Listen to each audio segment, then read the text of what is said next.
Bora, Moraes schedules a criminal case against Eduardo Bolsonaro. Didn't I say I'd handle it? So, you know that Eduardo Bolsonaro is in trouble with this story about coercion during the legal proceedings, right?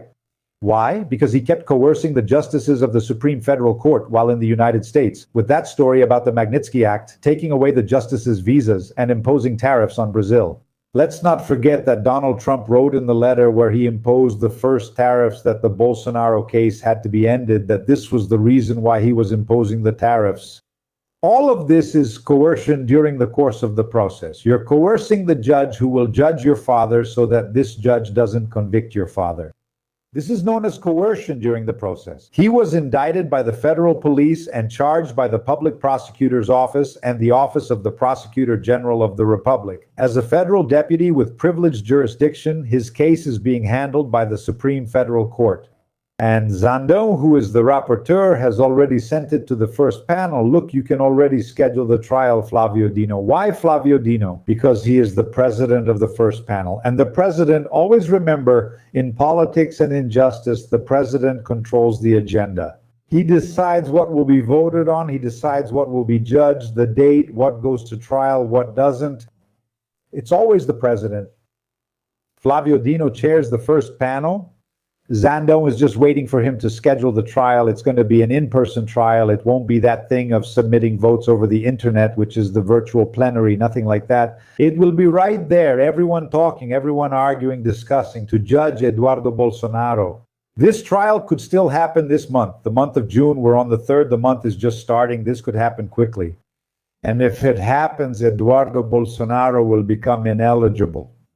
Yes, for 8 years, because he will be convicted by a panel of judges, right? Which is the Federal Supreme Court. So it's a panel of justices who vote and issue the sentence. So if he's convicted in the Federal Supreme Court under the clean record law, he's screwed, he's done for. He won't get authorization to run for anything, not even now, because right now he won't anyway. He's over there in the United States and all.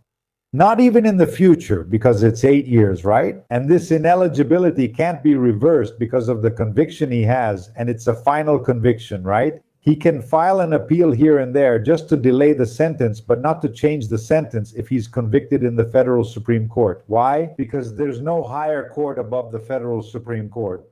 So, because of that, he's in trouble and he's on the verge of being convicted.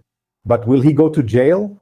Look, for coercion during legal proceedings, it doesn't lead to prison. At most, it's semi-open, which is when you sleep in jail but can leave during the day to work or study. If he has a job or studies, he can leave. If not, he can't leave either.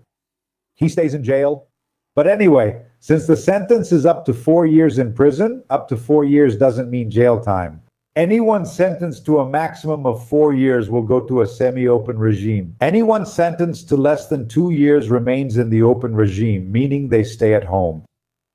Nothing happens, they just lose their status as a first-time offender, right? But from 2 to 4 years, it's semi-open. Even those who are sentenced to more than 8 years in prison, they go to the closed regime. But those who get more than 8 years, those who get less, have this possibility of semi-open. So that's why, in fact, Alexandre de Moraes didn't order the pretrial detention of Eduardo Bolsonaro, because he could have ordered the preventive arrest of Eduardo Bolsonaro to make him stop coercing the ministers.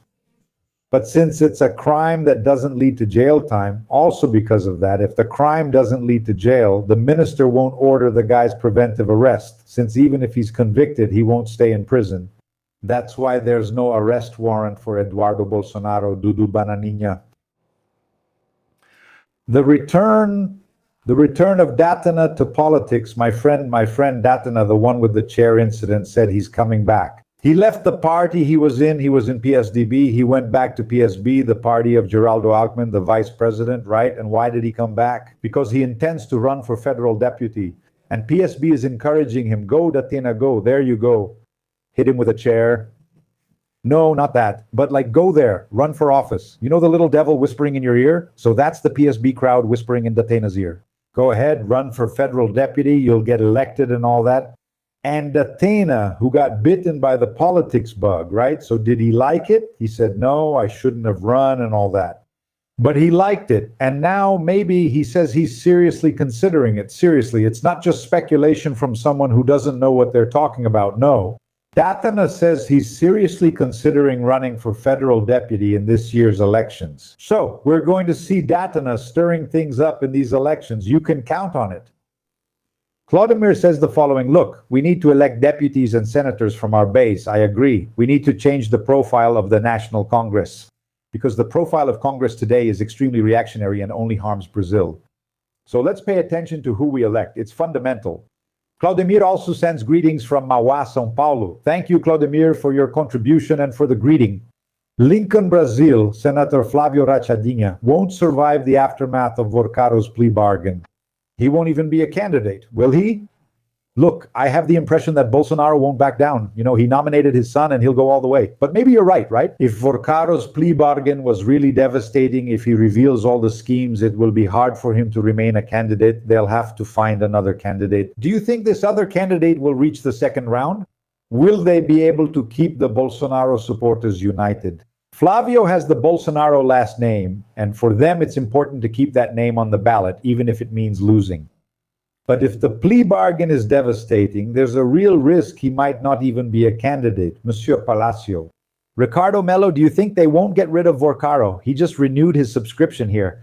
You can also become a channel member like him, right? Do you think they won't get rid of Vorcaro? He's inside the federal police. If they let him go, I wouldn't doubt anything. But as long as he's inside the federal police, he's protected, right? And so now he might be protected. But what about those who are close to him? There's no way to know. Marisa Luzia. Did you see a statement from Alcolumbre saying that the PEC of the 6X-1 accounts has to go through all the procedural committees while this atrocity didn't even take 2 minutes? Criminals. Exactly, Maurice. He really said that. He said it must go through at least the Constitution and Justice Committee. But there are opposition senators, of course, those who want to overturn this proposal that ends the 6X1 schedule, asking for it to also go through the Economic Affairs Committee or to create a special committee to deal with this PEC. There's no indication that this will happen, but at least in the Constitution and Justice Committee, it looks like it will go through, right? Because they're not going to be in a hurry. And why aren't they going to be in a hurry? Because they don't want to approve this in time to benefit Lula. In time for Lula to get the votes, for the citizen to be happy and say, I'm going to vote for Lula because he reduced my work week to 40 hours. So, to avoid giving it time, to prevent the effect from happening before the election, they're doing everything to delay it. They know they won't be able to stop it. This year, the 6x1 schedule will end. It will end, because even if they change it in the Senate, when they change it in the Senate, it has to go back to the House. And the House has already approved your proposal with an overwhelming majority. And it can simply reestablish that proposal that was approved, and then it becomes a constitutional amendment. So, they know that even if they make changes, the only thing they're doing is delaying the process, making it take longer to try to prevent Lula from benefiting from this.